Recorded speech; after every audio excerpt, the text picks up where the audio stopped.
everyone, this is JT, the DM for Of Swords and Spurs. Before we start the episode, I just had a few things I wanted to go over. Our players will be starting at level 3 as members of an outlaw gang, not as noble heroes, but thieves, gunslingers, and rogues trying to survive in the lawless desert of the Dustvale frontier, going up against rival gangs and evading the law. We are using the 2024 D&D rule set with a few homebrew twists. Guns can be used as arcane focus, Tinker's tools are gun repair kits, daggers are throwing knives, and potions are reflavored as different types of liquor. Note, this is not us condoning alcoholism or substance abuse. This was simply just a reflavor to kind of fit the Wild West aesthetic. Every player will start with a hunting rifle, a shotgun, or 2 pistols from the equipment list. Some of the rule changes include critical hits are now max damage plus the rolled damage. Lingering injuries can happen when you hit 0 hit points. We used point buy for stats. And during character creation, I let each player choose 1 feat from the following list: Alert, Crafter, Healer, Lightly Armored, Lucky, Magic Initiate, Musician, Savage Attacker, Tavern Brawler, or Tough. Also, when someone makes a dice check, we'll be using sound effects to announce their result. So for example, if somebody succeeds, you'll hear. If they fail, you'll hear. If they get a critical failure, you will hear. And if they get a crit success, then you hear. Content warnings are in the description for anyone who wants to read those. And without further ado, let's saddle up. Of swords and spurs, where the sand is dry and the sun's a curse, things are only getting worse in the land of swords and spurs. It's dust fangs and roving gangs, it's dangerous to cut your bangs, 'cause bangs out west mean bullets on the way. Against goblins, curs, and carnivores, you shootist, don't use silencers, 'cause graves ain't silent when the monsters play. They tear up the rules they write, they punctuate with dynamite. They're swordy and they're spurry, getting hairy, better hurry in a flurry. Our swords and spurs. Episode 1, Fool's Gold.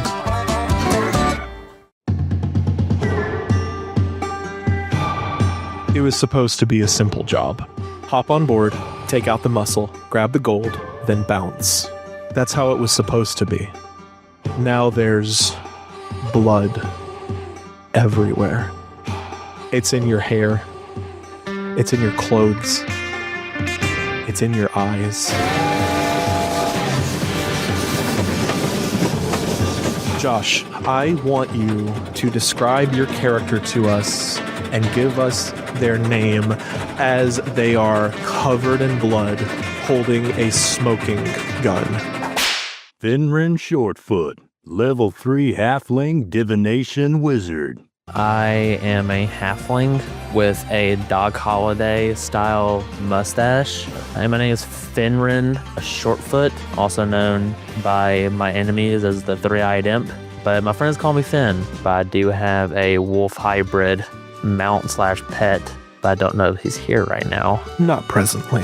What is here right now is blood-stained crates of mundane goods, smashed barrels, and a dead woman in a duster, as well as 2 corpses of men in suits and ties. You're in a cargo car of a steam train.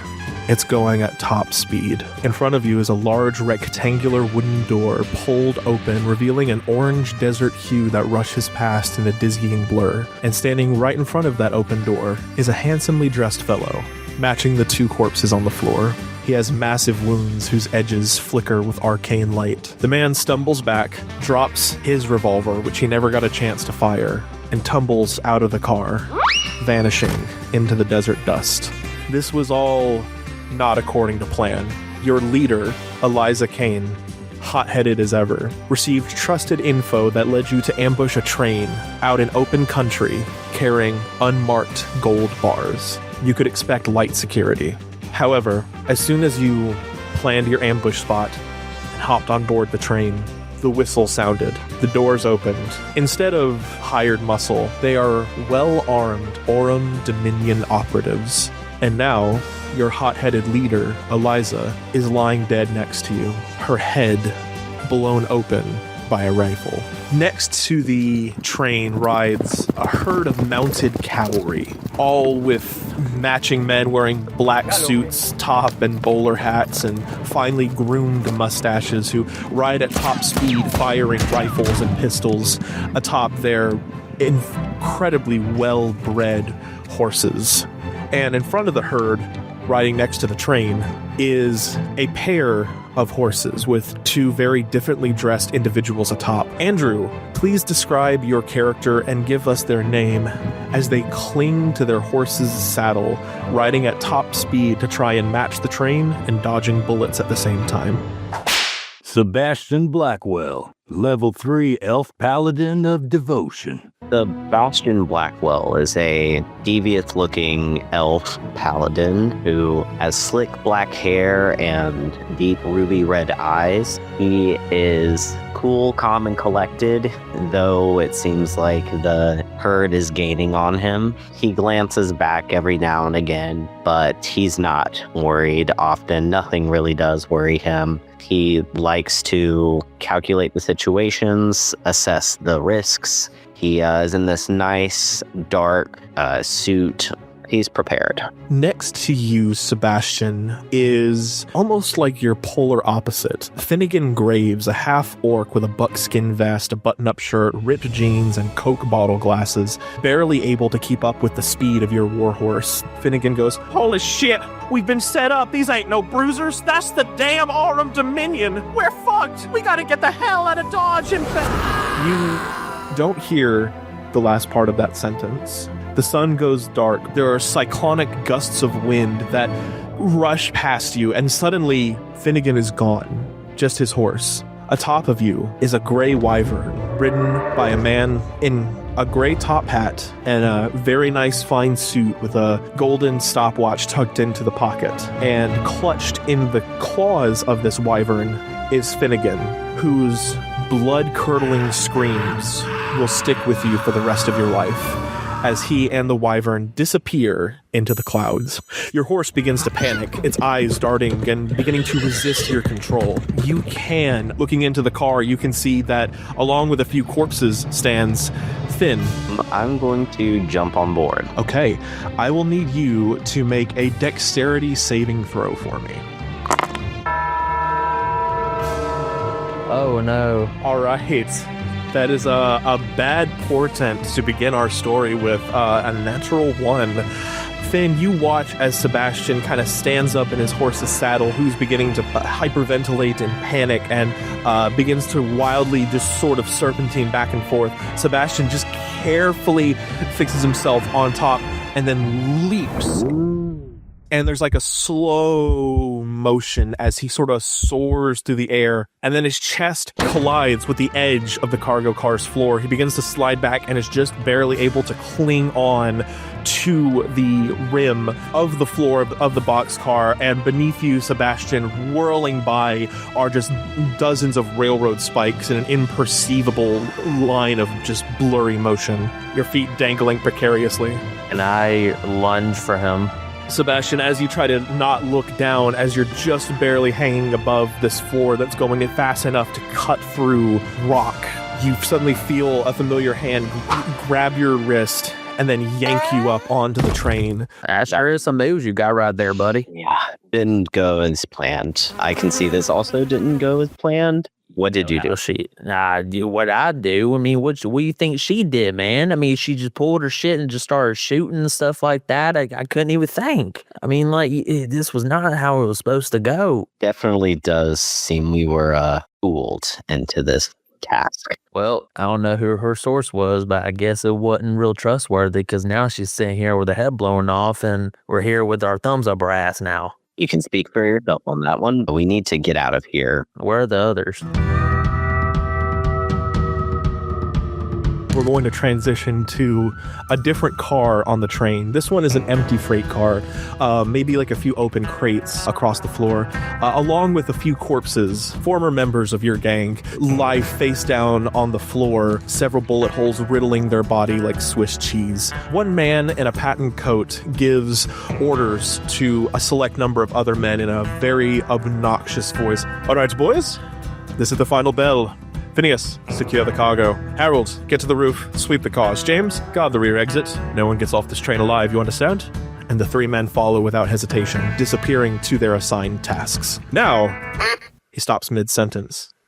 He fixes his gaze on a figure standing nearby. The officer's brow kind of raises in suspicion. Wait a damn minute. Who in the hell are you? I've never seen you before. Will, would you introduce your character to us who is currently in his elven noble getup? Silas Boone Rattlespur, level 3 changeling fighter gunslinger. Yes, so I am Silas Boone Rattlespur. I am a changeling, but currently right now I am in the form of Orin Loresong, a high society, highborn elf, slender build with silver hair and eyes, pale skin, talks like a aristocrat. So currently I'm in a 3-piece silk forest green suit, armed with my holster, 2 holsters, and my leather belt, and my patent brown leather cowboy boots that I wear with all my other forms that I take. Tally-ho, I'm Orin. I've been here the entire time. I've been tasked by the guard to protect this train and to get the gold to its destination. Go ahead and make a deception check for me, please. Deception check. Okay. The officer waves his hand in the air in a frustrated motion and goes, "Bloody hell, do they not communicate with anybody anymore?" No, chap, I'm afraid you're on the wrong train. This is all staged. We're here to capture some bandits who we've got cornered like a fish in a barrel here. I'm afraid you've been assigned to the wrong post. Oh, bloody hell. I'll start searching the other cars to see if I can catch those bandits. Yeah, you do that. Tally-ho, good man. And I go where the other characters are. As you leave, the officer sits against the wall, takes a cigar out of his pouch and lights it, and just goes, "Nobility ought to..." This is what happens when you don't have proper organization. He taps the cigar once and then takes a puff. Alex, before I go on, I just want to make sure I clarify that I love you. And I also need you to go and take 4 points of fire damage for me. Great. Awesome.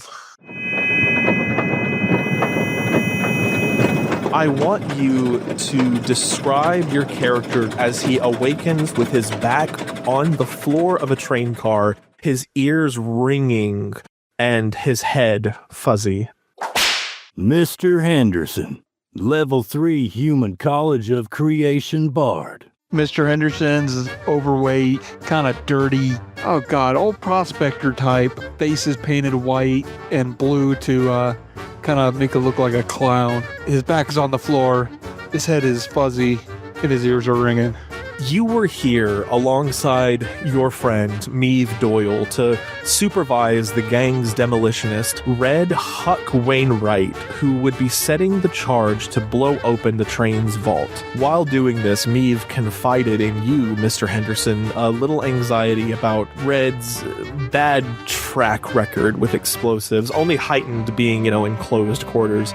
Red, of course, blew this off, saying, "Keep your purse on your shoulder, little lady. It ain't nothing but and you'll never know the end of that sentence. All you remember is that last word, a bright flash of light, a deafening blast, and then darkness. As you come to, you see next to you Meave lying face down in a pool of her own blood with shrapnel decorating her exposed innards. The wall and door of the vault are painted with what you assume to be is left of Red Huck Wainwright, and the vault door creaks open back and forth. Good enough for me. I'm going in the vault.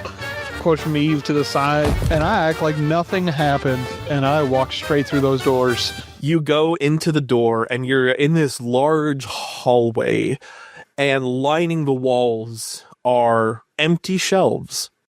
No unmarked gold bars after all. You've been set up. All that lies inside is a single bottle of whiskey. Shit, I'll take the whiskey. I'll take it. I'm gonna pop it open, smell it, see if it smells right. It's nice. It burns your nose hairs a little bit. All right, I'll take it. All right, go ahead and heal 2d4 plus 2 points of health for me, please. Start swigging. The bottle just clugs down your throat, and some spills on your lips. You just hear the sound of gulping over and over. And then you hear the click back of a revolver's hammer with a deliberate metallic snap. And a man says, I was wondering where I left that. I throw my hands up, dropping the bottle. The bottle smashes open on the ground with only a couple drops left in it that stain the floors that are already painted with blood. I'm gonna say, I didn't do it. I didn't do it. Oh, my friend, I was counting on you doing it. Now turn and face me. I'll not shoot a man in the back of the head like a coward. I don't think I'm gonna face you. Actually, now that you say it like that, I'm gonna start backing up towards him. He quickly pulls the trigger, and it clicks. Nothing comes out. Oh, son of a... No! Now it's just you and this man and a jammed revolver. I'm gonna quick turn. What's that above you? College of Creation Anvil. That's your one. That's my one. I told you get one. Oh, ain't no way you're about to Looney Tune you, dude. His eyes dart upward with his mouth agape. A real anvil pops in midair above this man's head. We only see a camera shot of the anvil. It falls.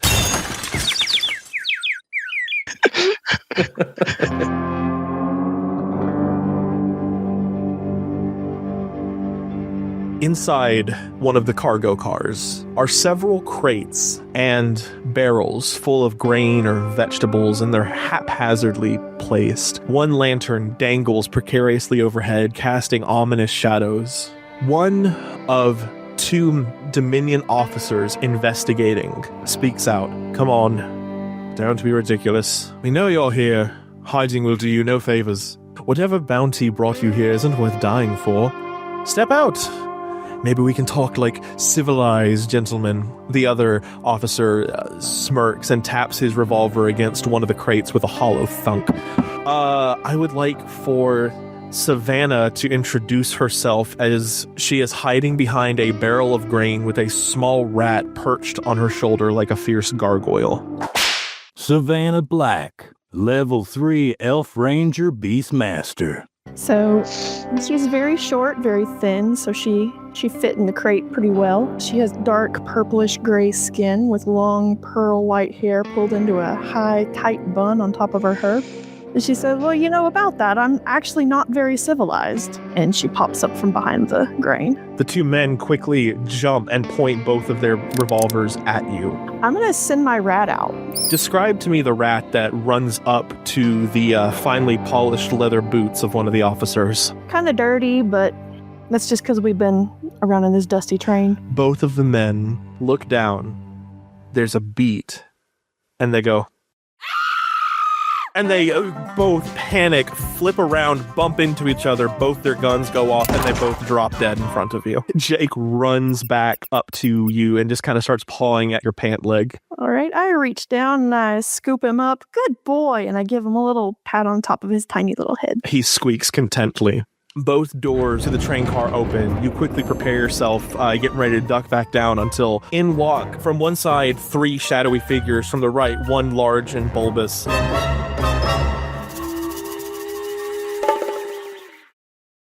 Keep your Spurs jingling. Of Swords and Spurs will be back before sundown on Alta Loom. Hello, I'm Justin Galliani. And for the low price of $0.00, you can take part in an incredible offer being given by So You Want to Be a DM. This podcast has a compilation of incredible episodes that offer insight into all of D&D's many topics, including other TTRPGs.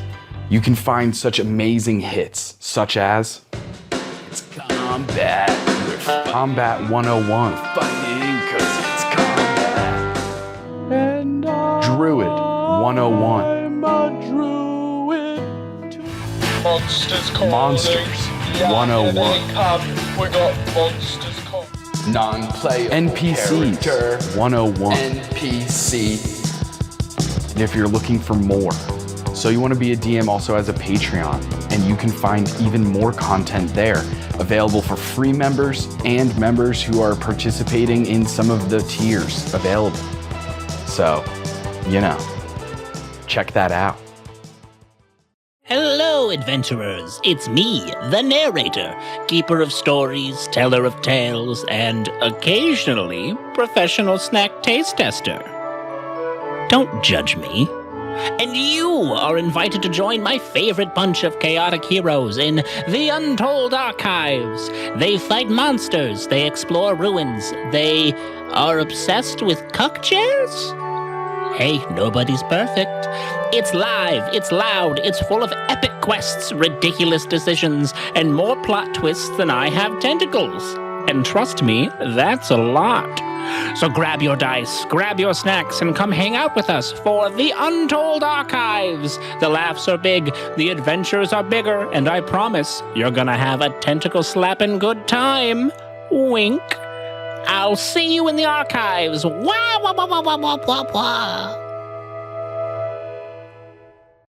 Howdy, folks. It's JT. I hope you're enjoying the episode so far, and I wanted to take a quick moment to welcome you all back to Altaloom. A huge shout out to all our listeners who are coming back from last season, and all the newcomers that are joining the ride. We're so happy to have you here. This is just a quick call to action that if you don't know, we are on social media. You can find us on Instagram, TikTok, Facebook, Blue Sky, at Altaloom. You can also check out our website, www.altaloom.com, and there you'll be able to find episode transcripts as well as a few additional little goodies that we have for you guys, including character sheets for every member of the Dustfang Gang. Once again, I just want to thank you all for accompanying us on this journey. We had so much fun with this game, and we hope that that fun extends to you listening to it. See you around, cowpokes.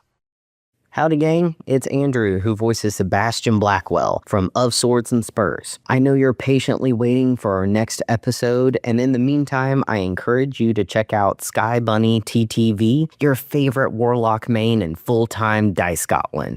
She's blasting TikTok with hilarious D&D posts with Nat 1 disasters, Nat 20 glory, and chaos in every role. Follow Sky Bunny TTV because who needs Fireball when you've got Eldritch Blast? You set sail on an exploratory trade mission from the English colonies in America, bound for China, following a course around Cape Horn, then striking out across the Pacific, island hopping along the way. After months of sailing around the Cape and then west into the Pacific, in a night of particularly bad storms, your ship ran aground on a reef, causing it to break up. You grabbed onto a piece of drifting wood and clung for dear life. Surprisingly, you survived, washing up on the shore of an unknown, uncharted island. You've got nothing but the clothes on your back and your raw wits to survive. Play Stranded and Alone, a play-by-post campaign with Sage Tommy at startplaying.games. If you're a TTRPG creator and you have a business or content you'd like us to help you promote, you can reach out to us at our socials at Altaloom or contact us at our website, www.altaloom.com. The break's over, cowpokes. Back to Of Swords and Spurs on Altaloom.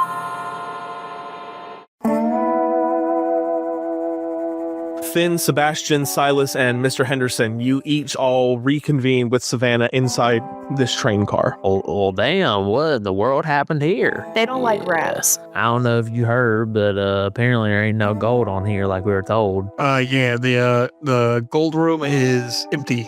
Well, it had whiskey. Well, then it wasn't him. Oh, man. You didn't think to share, Mr. Henderson? I dropped it. Well, chaps, we have to get off this train. I just spoke to an officer that told us this was a trap and it's all a ploy. We got to find a way off this train and get the heck out of here. Yeah, oh, by the way, Alice is dead. Her head's kind of laying on the ground, separated from her body. Oh, man, so that means, Finn, you got to take charge. Whoa, partner, whoa. Who said that? Who's saying Van Rand's taking charge? Not going to be you. I ain't saying this should be me. Well, it's not going to be me either. We got to get off this train. The rat should take That is the priority. You know what? I vote the rat. I vote to get off the train first. You second the vote. There's Look. 3 votes for the rat. Let's just get off this train, like good old Sebastian's saying, and we'll worry about the leader shit later. I ain't worried about that. We're going 95 to nothing to God knows where. So I'm trying to get off here. Did you see if there was a lot of people left? I left 3 up there. There's an officer up there smoking a cigar, and there's a couple of his henchmen just lurking around. I mean, I think that's doable. I'm going to start heading that direction. All right, before everybody goes, I got 3 balloons. I'd like at least 3 of y'all to have one. Mr. Henderson, this is not the time nor the place for balloon tricks. Well, these balloons are my bardic inspiration, so I think you should take one. Well, you should have led with that first. I tie it to myself. I'm going to put it on my belt behind me, so it's kind of popping up. I'm going to go ahead and take it and tie it to my silver revolver that I'm holding. Oh, that's menacing as hell. For an attack roll,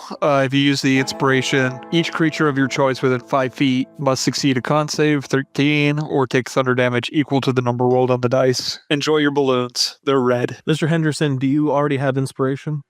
No, I do not have inspiration. Go ahead and take it for me. Okay. We're going to fight our way to the engine. We're going to cut off the rest of the cars, and then we're going to try to escape, or we're going to try to break this thing. I mean, fight our way up, yes, but we also need some more information, because if we were set up, then there's either a leak or we need to figure out why we're being targeted. I think Finn did it. That's not true. You seen it coming. Look, okay, I do admit I could have seen this coming, but I was too busy doing other stuff this morning. I didn't have a chance to do my foretelling shit, so it ain't my fault, okay? It's Sebastian's fault, because his ass had me up last night drinking, and I woke up late this morning. I'm going to take a little sip from my flask because we're talking about all this drinking. Y'all just stay back. I'm going to take lead, see if we can get past this officer I know that's up here. You head out the door and head back to the train car where you previously discussed with the officer giving out orders. And is everybody following suit? Yes. Yes. Yes. So, Silas, you open back up the door. The man is sitting on a box, rubbing his revolver with a oiled cloth. Silly hose, sir. Oh, I don't know how I didn't hear the train door open, but you scared the shit out of me. I see you've brought a few of the stragglers. Shall we take care of this right now? He points his revolver towards the roof. You know, since we were put here from the Dominion as undercover, I think we should team up with this jolly good fellow, clear the rest of the train. What say you? As I start getting closer to that officer. Oh yeah. Then fucking bandits, man. They've been causing all kind of ruckus and shit. We need to get them quick. Is anybody proficient with deception? I'm proficient in deception. Sebastian, if you will speak up and just add a layer to this lie, I will let Silas roll a deception check with advantage. My good fellow, the people that you're looking for, these wannabe bandits of some idiot gang who just can't get it together, a drunk, a pet rat, or gerbil, whatever. People like that, they are not present in this car. However, I did see them, I believe, 3 cars down, so I think we can definitely continue our investigation. However, we don't have all that information because we just got here. Silas, with that, go ahead and roll deception check with advantage for me. Ooh, and my inspiration dash, right? Correct. What is it, a die 6? 24. Does that do it? DC was a 20. Let's go. His mustache begins to flare in frustration. In fact, I don't believe you understand the chain of command here. He begins to walk up towards Silas intimidatingly. Silas, it's not even a roll. You decide if this is actually intimidating to you or not. He says, I'm in charge here. Not you, not them, me. And when I say that we take informants, we take informants. But everyone who is on this train is here with my permission. And now here you are telling me that you are some sort of, undercover detective agency? Who is your commanding officer? It's above your pay grade. Good sir. I assure you it isn't, judging by your clothes. Give me your commanding officer, or I will introduce you to your new one. What's he doing with his gun, JT? Not pointing it at you yet, but he's got it gripped firmly in his fingers. Well, I have my silver pistol in my hand now, but can I just quick draw my other one too and just point it at his head? Absolutely. Make a sleight of hand check for me.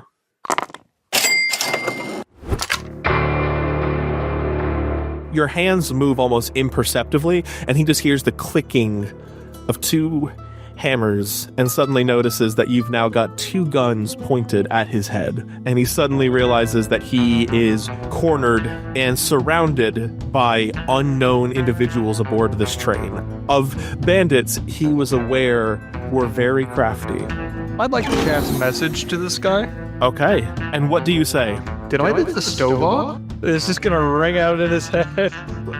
What? You all heard that too, correct? I'm gonna have to ask you to just keep a little quiet right now and just cooperate for us. If you can just take your seat over there, and I reach in my backpack and I pull out a chain.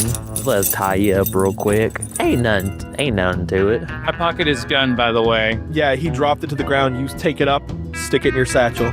I forgot my mic was muted in two different places. You're completely fine. I asked her to watch the other side of the train car. Yeah, I do that. I'll kick it back there with her. The two of you go and keep a watchful eye. Savannah, there is a pungent odor that wafts off of Mr. Henderson that after all this time riding together, you still haven't gotten used to. I look over at him and I tell him, "You stink." Thank you. His eyebrows arch with an intense fury like you've never seen before, and he starts getting on his knees. Silas Rattlespur, am I correct? The changeling. I don't know what you're talking about, good fellow. Anybody got a gag? Fenrin Shortfoot, also known as the Three-Eyed Imp, I presume, and your merry gang of clowns that follow you around. I mean, only one of them's really a clown, but sure. You know what I meant. I am a clown. You know what I meant. It's a turn of face. I'm chaining them up. I have to make an athletics check. Finn, you kind of start fumbling the chain a bit. As you try and tie him up, they get tangled. It's a bit of a mess, and he says, I would have thought you'd be an expert at this by now. Give me 1 second. I'm about to make him be a little more cooperative real quick. And I cast Friends cantrip on him, which he has to make a wisdom saving throw at 15 or be charmed for the duration. All right, so he is now charmed. He basically sees all of us as friends right now for the duration of up to a minute. And if this takes up to a minute, I want to recast it. Sebastian sits down on the crate next to him and puts a casual arm around his shoulders and says, we just want to know everything that you have to tell us about what your orders are here. He looks to you with, at first, a look of hatred for everything that you are, and then his eyes change pigments a little bit, and all of a sudden his composure shifts, and he says, I would be very willing to share that information with you, what little of it I do have. He then begins to rotate his head towards everyone in the group, kind of looking at each of you individually. He says, oh God, hold on. I did not come up with a name for this guy. Hold on. Billy Bob. That's definitely not it. Allow me to introduce myself formally. I am Lieutenant Dorian Graves. I am acting on behalf of the Aurum Dominion, the greatest civilization that has ever graced the natural world. We have been working incredibly hard to ensure that the Dustvale Frontier being the land that you're currently in, is a land fitting for such a modern idea of civilization as Aurum presents. And unfortunately, with the likes of you outlaws, and I mean this with as little offense as possible, as soon as he begins to say this, it starts to wear off. You want to cast it again? I'm casting it again, DC 15. Even worse. Okay. He says, you just don't fit that picture, I'm afraid. We get that a lot. I'm sure that you do in your line of work. So, I was handed a job on my desk one morning. We were going to stage or incite a train robbery, spread information to the Dustfang boys, as you are known. Oh, here we And- fucking go again. What, is that not your name? No, it's not. But we'll move past it. Just keep going. I swear, everywhere we go, they get our name wrong. Yes, very well. It was simple. Bring you to a remote location, get you on board a train under the illusion that there was loot, and then we pick you off one by one. By the time the train stops, your gang will be as dead as the corpses that litter the boxcars. I mean, is there anything waiting at the end of this train ride, or? Of course. Inevitability awaits you. Well, ain't that a shame? Is there anything of value to the Dominion here on this train? Well, of course. Are grain and vegetables not worth anything to a gang of freedom riders? Besides, we have reliable knowledge that these past few months have been difficult for you. And he's not wrong. Your hot-headed leader did not just take this job because she thought it would be a good score. She took this job because you guys have been having it rough lately. Amped up security. People are beginning to avoid riding on the trail for fear of running into bandits like you guys. It's been slim pickings for sure. So, if you are desiring to have one last meal before you are taken in as prisoner, in the best case scenario, mind you, my friend, go ahead and cast the thing again. I'll make him another roll. DC 15, please. So close, but a modifier of 0, so nope. By all means, help yourself to as many leeks and grains of rice as you can eat. Well, I guess there ain't really much else you can tell us, really. I guess that is about the size of it, my friend. Tell me, friend. And I'll look over Sebastian. You think he ever ate lead before? Think he has an acquired taste. Whoa, Dorian, sir. Officer Dorian. You hungry? Make an intimidation check for me with advantage. Okay. Double sevens. Wow, that's 8. He says, I suppose I could eat. Oh, good. That's real good. Because you about to eat lead, and I pull out my revolver, and I begin to pull the trigger if anybody wants to stop me for whatever reason. Go ahead. Go ahead. Well, I say he's going to eat lead, but I'm going to be casting Eldritch Blast through the gun at his head. You pull the trigger. The gun barrel lights up a crimson burst, and streaks of necrotic energy fire into this man's face, completely consuming the flesh on his head. Is he dead? Wait, so what? Wait, hold on. Well, Eldritch Blast is force damage. It is, but in this scenario, it's got like a little bit of like a darkness to it. Oh, God. Okay, I understand now. He drops down screaming as his parts of him begin to turn to ash, and he says, "It wasn't even lead." Yeah, go ahead and take inspiration for me, Finn. Sweet. Is he dead? He's dead. I'm going to reach into his pouch and look for some of the cigars he was smoking earlier. Sure. Go ahead and roll a D12 for me. A D12. All right. Look for some gold while you're at it, man. He wasn't lying. We've been kind of broke lately. 8. Okay.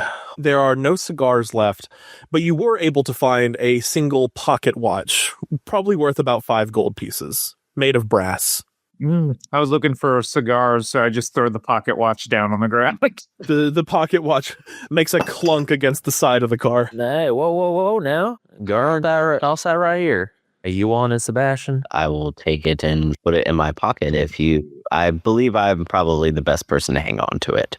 And we just got to keep moving forward. We got to head to that engine room. Let's go. Can I cast Disguise Self to become that dude? Mr. Dorian? Okay. Mr. Henderson, what instrument do you play to cast your spell? I got a guitar on my back. All right. You give it a little strum. Your facial features and your structure just kind of change. They pop in and out of place like little cartoony bulbuses. Hey, JT, at this time when they're talking about it, I'm just going to change my face to look exactly like Dorian. Silas, it's a very smooth transition for you. It's like Mystique in X-Men. You know what? Let's have a couple of us walking around. It's gonna be Spider-Man. It's gonna be the Spider-Man meme. Now we've got 2 Lieutenant Graves walking around, but one has a freckle. You continue through the doors. A couple of the cars are empty. Finally, you happen upon one. Opening up the door, there's a ton of well-dressed men in suits inside. Keep up the good work, man. Blokes, are you seeing this? There's damn 2 of them. One of them is the Changeling. And they all draw their guns. Tim, point at the other one. Look, he's not even dressed the same. Everyone go ahead and roll initiative for me.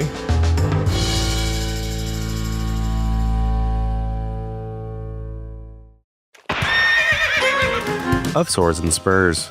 Game mastered by JT Fondren, featuring Alex Arndt as Mr. Henderson, Andrew Bloodworth as Sebastian Blackwell, Joshua Nix as Finran Shortfoot, Will Russell as Silas Rattlespur, Zara Morte as Savannah Black. Theme song composed by Ben Swiven. Character intros narrated by Daniel Johnson. Cover art by Devi Simeon. Logo by Kakari Chi. Special thanks to Lady Tiefling, D10 Dimensions, and Galliant Knight Games for their loot tables. Music and sounds used under proper license. Be sure to find us on social media at AltoLoom and leave us a review. AltoLoom, adventures too big for the table.